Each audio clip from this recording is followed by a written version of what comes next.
"You're a liability, Martin, and I'm done with your excuses," Ethan roared, slamming his fist on the conference table. "Either get on board with progress or get out." "My name is Martin Hayes, 62 years old and plant operations manager at Steelcore Industries for the past 17 years. Before that, I spent 25 years climbing from the factory floor in Erie, Pennsylvania. I knew every piece of equipment, every safety protocol, and every shortcut that could cost someone their hand or worse." Ethan Cole had been CEO for just 9 months, hired by the board to optimize operations and boost shareholder profits. The kind of guy who wore designer loafers to a steel fabrication plant and talked about synergies and revenue streams while ignoring grease spills that should have been addressed weeks ago. The first warning sign came when he canceled our biannual safety training. "A half day of output wasted," he called it. Then maintenance schedules became optional. Equipment upgrades were postponed. Hazard signs vanished from risky zones to streamline aesthetics. I voiced concerns privately at first, presenting him with data, incident logs, and industry regulations we were now bypassing. He nodded, flashed a grin, and ignored me. So I started documenting everything. Every violation, every dismissed suggestion, every maintenance request rejected. That morning, I'd emailed the leadership team about a failing hydraulic compressor that needed urgent repairs. The pressure sensors were malfunctioning and the safety barrier was fractured. Operating it was like flipping a coin with lives at stake. I urged an immediate shutdown. 3 hours later, I was summoned to the conference room, the full executive team assembled. That's when Ethan delivered his verdict. "Martin, we value your tenure, but your priorities don't align with our vision for Steelcore Industries." Around the table, eyes avoided mine. No one spoke up. These were colleagues I'd worked with for years, whose kids' birthdays I knew. Now they stared at their tablets like they held the meaning of life. "You'll receive 3 months severance," Ethan continued. "HR will manage your exit process." "You're making a mistake, Ethan," I said, my voice low but firm. "This plant's a disaster waiting to happen, and you know it." His eyes flashed. "Keep talking, Hayes, and you'll regret it." I didn't argue further, just nodded once and stood. As I headed for the door, Rachel from accounting glanced at me briefly. There was something in her eyes, fear mixed with admiration. She knew this was wrong. They all did, but I knew something Ethan didn't. My documentation wasn't just in company emails that could be erased. I had backups, thorough and ready to be sent to people who'd actually listen. I started at Steelcore Industries when it was called Great Lakes Fabrication. He joined the night shift running a cutting machine 8 months after turning 20. Grueling, hazardous work, but it paid better than anything else in Erie for a kid with only a high school diploma. My father had worked 47 years at a paper mill before retiring. "Make yourself indispensable," he told me on my first day. "Master everything. Be the guy they can't let go." So I did. Mastered every machine. Took evening courses in mechanical engineering. Joined the safety committee because no one else volunteered. By my 12th year, I was shift supervisor. By my 18th, operations manager for the entire plant. 400 workers reported to me. I knew their skills, their flaws, who needed a stern word, and who thrived on praise. My wife Clara used to joke, "You care more about those machines than our own garage tools." She might have been right. Our lawnmower had been sputtering for 8 months, but at work I knew a sputtering sound could mean someone losing a limb by shift's end. When Old Man Carver ran the company, safety came first. "Output means nothing if someone doesn't make it home," he'd say. The safety record was displayed at the entrance every quarter, and bonuses were linked to low incident rates. After he retired, Steelcore cycled through 4 ownership groups in 12 years. Each one cared less about the work we did, more about short-term gains. Ethan was the latest and worst in that chain. At our first meeting, he asked how fast we could triple production. I told him we'd need more staff and possibly a 3rd shift. He scowled like I'd insulted his intelligence. "What about pushing the equipment harder?" he asked. "That's a death wish," I said bluntly. He laughed, cold and sharp. "You're stuck in the Stone Age, Martin. This is how we compete now." Alarm bells rang in my head right then, but I tried, Lord, I tried, to make him see how the floor worked. For months, I watched the small changes stack up. Maintenance intervals stretched. Safety gear became recommended. Veteran workers who raised issues were the first to go when Ethan launched his streamlining layoffs. I still remembered Carl Jenkins, 29 years with the company, catching me in the parking lot the day after his termination. "You're the last one who knows how it's supposed to be, Martin," he said. "Don't let them turn this place into a slaughterhouse." "I'm trying, Carl," I said, gripping his shoulder, but Ethan's got the board wrapped around his finger. He shook his head. "If you don't stop him, no one will." I vowed I wouldn't let it happen. Now I was clearing out my desk, that vow still ringing in my ears. HR gave me 45 minutes to gather my things. Susan from HR lingered awkwardly by the door as I packed. We'd worked together for 15 years. She wouldn't look at me. "I need your keys and badge," she said at last, "and you'll need to sign these." She pushed termination papers toward me. I signed without glancing at them. What was the use? My time at SteelCorp was done. As I packed the last of my belongings, a mug my son made in middle school art class, a few family photos, Mike Larson from maintenance appeared in the doorway. Susan stepped out to give us a moment. "This is wrong, Martin," Mike whispered. "Everyone knows it." "They're scared, Mike," I said, keeping my voice low. "Ethan's got them all under his thumb." He clenched his fists. "Someone's got to stand up to him." I nodded.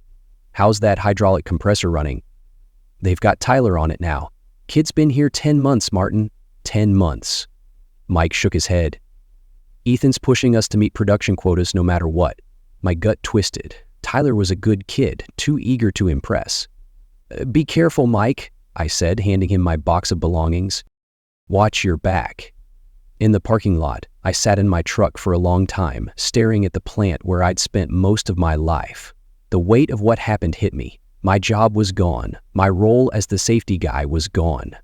But that wasn't what gnawed at me most. People were going to get hurt, maybe killed, and Ethan Cole would shrug it off as the price of progress. I started the truck, but didn't head home. Instead, I drove to the public library, logged onto a computer, and spent 4 hours organizing my documentation. Every email, every inspection report, every denied maintenance request, photos of obstructed emergency exits, tampered safety switches, and leaking cooling tanks. Then I wrote a detailed cover letter outlining the systematic erosion of safety standards at SteelCorp Industries since Ethan Cole took over. When I was done, I drove to a UPS store and shipped the entire package to the Occupational Safety and Health Administration office in Pittsburgh. On the drive home, a strange calm washed over me. For months, I'd been fighting a losing battle within the system, following protocol, respecting the hierarchy, trying to protect my crew while playing Ethan's crooked game. Now, I was free of those limits. As I pulled into my driveway, my phone buzzed. A text from Rachel in accounting. "Ethan's running that hydraulic compressor 24/7. 3 shifts, no maintenance stops. What do we do?" I didn't reply right away. Instead, I went inside, hugged Clara, and poured myself a rare glass of whiskey. "You're home early," she said, searching my face. "I got fired." Her eyes widened. "What? Why?" "For doing my job," I said, taking a slow sip. "But I'm not done yet." "Martin, you're scaring me," Clara said, grabbing my arm. "What are you planning?" I met her gaze. "Something that'll make sure no one else gets hurt." I picked up my phone and texted Rachel back. "Document everything. I've got a plan." 4 days later, I got a call from Karen Mitchell at OSHA. "Mr. Hayes, we've reviewed your submission regarding SteelCorp Industries," she said. "I'd like to discuss these allegations in person." We met at a diner 25 miles from Erie. Karen was younger than I expected, maybe late 30s, but her questions were sharp and well-informed. She'd clearly done her research. "We take these reports seriously," she said after 3 hours of in-depth discussion, "especially from someone with your expertise. But you should know, SteelCorp's official record is clean." "Of course it is," I said. "Ethan's been doctoring the internal incident reports, paying off minor injuries with cash, threatening jobs if anyone complains." Karen nodded, jotting notes. "We'll need to conduct an inspection. It may take a few weeks to get approval and schedule it." "People might not have weeks," I said, thinking of that compressor running non-stop. "You don't understand," I pressed, leaning forward. "That machine's a ticking bomb, and Ethan's got kids on it who don't know better." She held my gaze. "I hear you, Martin, but rushing this could tip them off.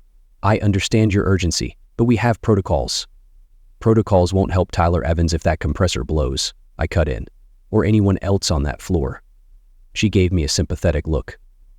I'll push to expedite it. In the meantime, are there current employees who might talk to us? I considered it.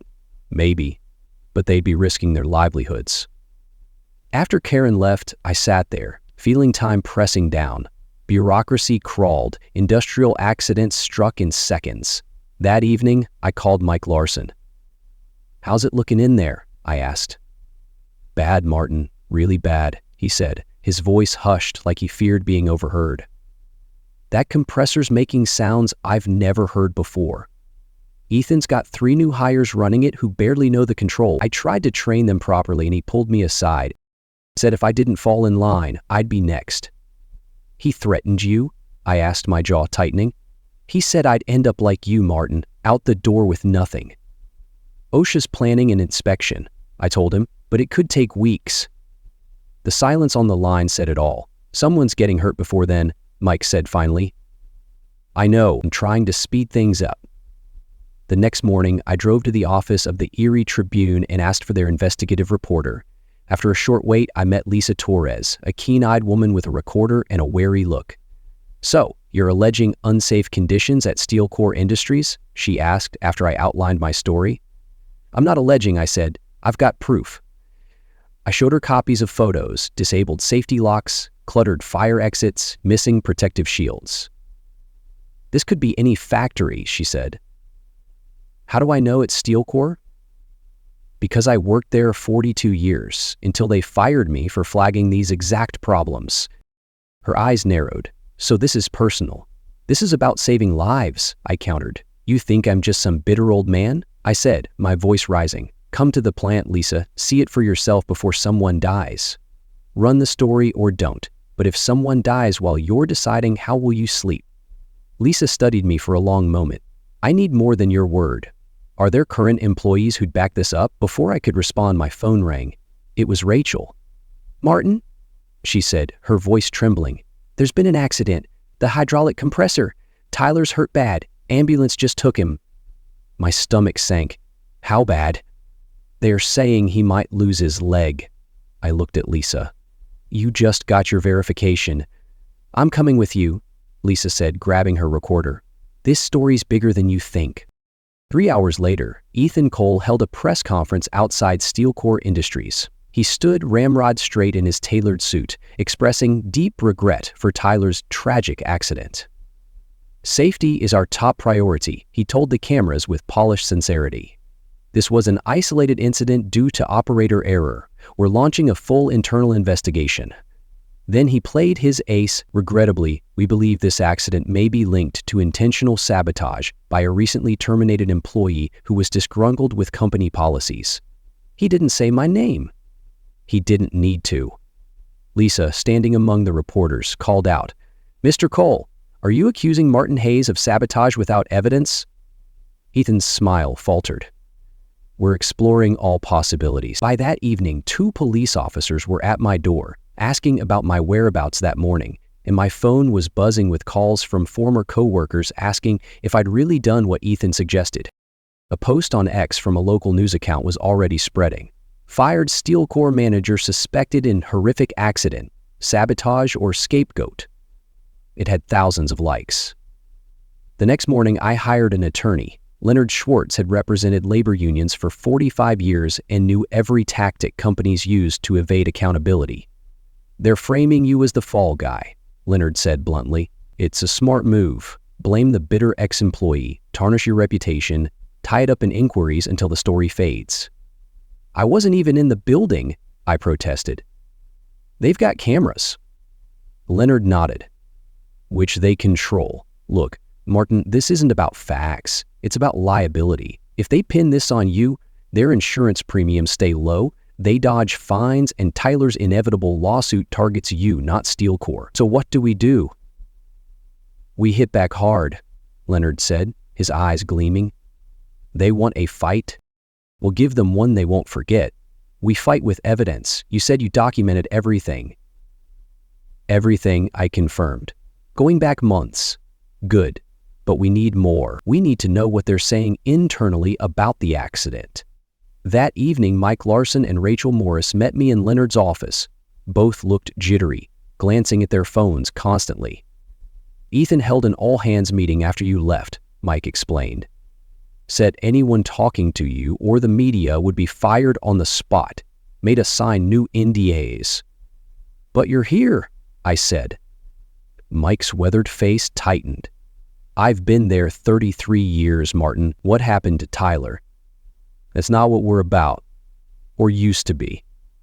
"I'm risking everything," Mike added, his voice shaking. "But I can't let Ethan get away with this." Rachel nodded. "I handle maintenance requests for accounting.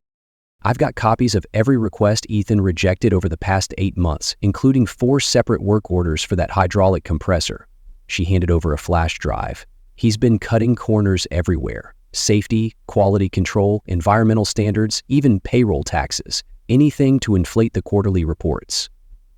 Leonard reviewed the files as we spoke. When he looked up, his face was stern. "This goes beyond negligence," he said. "This is willful endangerment, but it still doesn't prove Martin wasn't involved in the accident." "Maybe this will," Mike said, pulling out his phone. "I recorded the safety training, or lack of it, that Ethan gave the new hires before putting them on the compressor." The recording was brief. Ethan showed them the start switch and the emergency cutoff, then told them their shift quotas. "That's about 1% of proper training," I said. "Did Tyler get even this much?" "Less," Mike said grimly. Ethan told him to sort it out and left. Leonard was livid. "This is outright illegal. Those workers should have had OSHA-mandated training, proper oversight, everything." "That's not all," Rachel said quietly. "I found something in the company emails yesterday. Ethan knew that compressor was a hazard. The manufacturer's rep inspected it last month and formally recommended taking it offline until it could be fixed." She showed an email on her phone.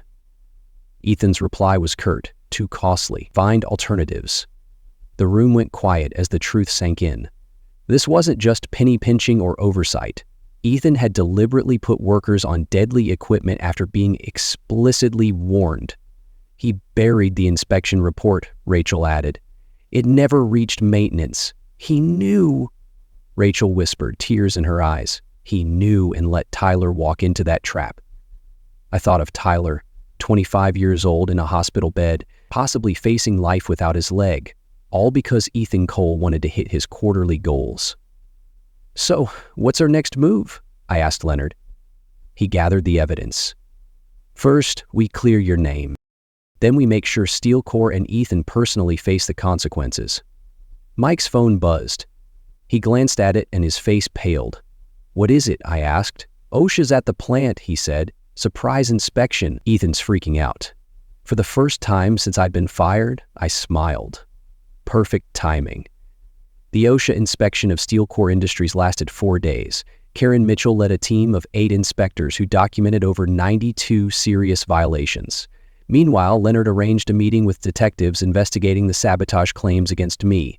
With Mike's testimony and security footage proving I wasn't on site, the police quickly dismissed Ethan's accusations.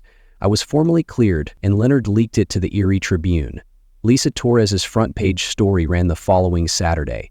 "Whistleblower exonerated. Former manager warned of dangers before catastrophic industrial accident." The article detailed my warnings, Ethan's cover-up, and Tyler's condition. Tyler had survived but lost his leg below the knee. The story ignited fury in the community, especially among families tied to Steel Corps. The company had been part of Erie for decades. Now it was accurately exposed as a death trap, run by a profit-obsessed outsider. Ethan tried damage control with another press conference, but this time reporters grilled him on the ignored manufacturer warnings and falsified safety logs. "ETH claims are entirely baseless," Ethan insisted, his polish cracking. Lisa shouted from the crowd, "Then why did you bury the compressor's inspection report, Mr. Cole?" Ethan's face went white, and he fumbled for words. What Ethan didn't know was that Leonard had arranged for Tyler Evans to watch the press conference from his hospital room, and Tyler had agreed to an exclusive interview right after. Seeing Ethan downplay the accident that cost him his leg was the breaking point. On camera, with his bandaged limb visible, Tyler recounted the lack of training, the pressure to meet impossible targets, and how management ignored warnings about the faulty compressor. Martin Hayes tried to shut that machine down, Tyler told the interviewer. If they'd listened to him, I'd still have my leg. The interview was crushing. By evening, Steel Corps' board called an emergency meeting. The next morning, two things happened. Ethan Cole was placed on administrative leave pending investigation, and I got a call from Thomas Carver, son of the former owner. "Martin, this is Tom Carver. I need your help." I hadn't spoken to Tom in years. After his father retired, Tom had moved to Philadelphia for other ventures, selling his company's shares. "The board asked me to step in temporarily," he explained. "The plant's a disaster. OSHA's halted most production lines. We've got lawsuits looming and morale's in the gutter." "Sounds like a mess," I said, unsure why he was calling. "I need someone who knows the operation cold. Someone the workers trust." He paused. "I want you back, Martin, as acting plant manager." "You're serious?" I asked, stunned. "After everything, you think they'll accept me?" Tom's voice was firm. "They need you, Martin. You're the only one who can fix this." I hadn't seen that coming. "You know I'm the one who sent the evidence to OSHA, right? Exactly why I want you. You put people's safety first, like my father taught us." I thought it over. Returning would be strange. Some would resent me for the upheaval, the lost output, maybe even lost bonuses.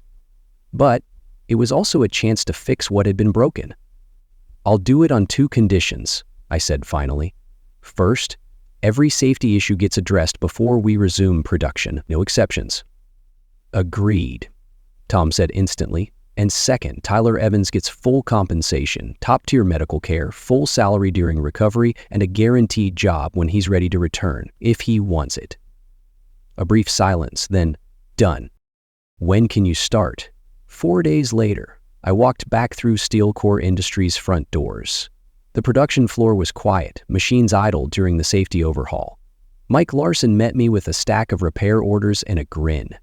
"Never thought I'd see you back here," he said as we toured the floor. "Makes two of us." We stopped at the hydraulic compressor that had injured Tyler. It was roped off with caution tape, awaiting manufacturer reps to repair or replace it. "It'll take time to undo Ethan's damage," Mike said. "Then we'll do it right," I said, clapping his shoulder, "for Tyler and for all of them." I nodded, scanning the silent machines and workers reinstalling safety gear. "Then we better get started." 7 weeks later, Thomas Carver called a company-wide meeting in the main production area. All 350 employees gathered around a makeshift stage, a mix of tension and hope in the air. I stood to the side as Tom took the microphone. Behind him sat the newly reformed board, now including 2 retired floor workers and a safety compliance expert. "Many of you have been with Steel Corps longer than I have," Tom began. "You remember when this company stood for more than just profits. Today, we start rebuilding that legacy." He announced a full restructuring, new safety protocols, boosted maintenance budgets, a bonus system tied to both production and safety goals, and a worker representation committee with real power. Then Tom's tone hardened. "As for the recent leadership that betrayed your trust, I have an update. This morning, the board voted unanimously to terminate Ethan Cole for cause. Additionally, based on evidence of willful negligence, we're cooperating fully with the district attorney's office as they pursue criminal charges." A murmur rippled through the crowd. "One final announcement," Tom said. "From now on, Steel Corps Industries will have a new role, Director of Operational Safety and Compliance. This person will have final say on any decision impacting worker safety, reporting directly to the board." He gestured to me. "Martin Hayes has agreed to take this role, effective immediately." The silence erupted into applause. Not the polite corporate kind, but the raw gratitude of workers who knew what had been at stake. As I stepped forward, I spotted Tyler Evans at the back. His left pant leg was pinned up, but he was smiling. He gave me a nod, one of forgiveness and thanks. I nodded back, then turned to address my colleagues. "This is for all of us," I said, my voice carrying. "No one's getting hurt on our watch again." 4 months after returning to Steel Corps, I drove to the county courthouse for Ethan Cole's arraignment. He faced multiple charges, including criminal negligence causing serious bodily injury. I didn't need to be there, The case would move forward regardless, but something in me needed to see it through. Ethan looked diminished in his pricey suit, standing before the judge. When he turned and saw me in the gallery, his face reddened with rage. I just watched, expressionless, as he pleaded not guilty and was released on bail. Outside, Ethan approached me in the parking lot. "Satisfied now, Martin?" he snapped. "You've ruined my career over one mistake." "It wasn't one mistake," I said evenly. "It was a disaster you engineered. You knew the risks and chose profits anyway. You think you're a hero?" he spat. "You're nothing but a washed-up floor grunt who got lucky." I stepped closer, my voice ice cold. "And you're a coward who let a kid lose his leg to save a buck." "That's business," he sneered. "No, that's criminal." I turned to leave. "I'll beat these charges," he shouted after me, "and then I'll sue you for everything you've got." I didn't respond. Some people never learn. The next weekend, I visited Tyler at his apartment. He was adjusting to his prosthetic leg, determined to return to work after physical therapy. We sat on his porch, drinking lemonade. "I've been meaning to ask," Tyler said. "You could have just walked away, found another job. Why'd you fight so hard?" I thought about it. Because some things are bigger than a paycheck. When you see something wrong, really wrong, you've got two choices: look away or act.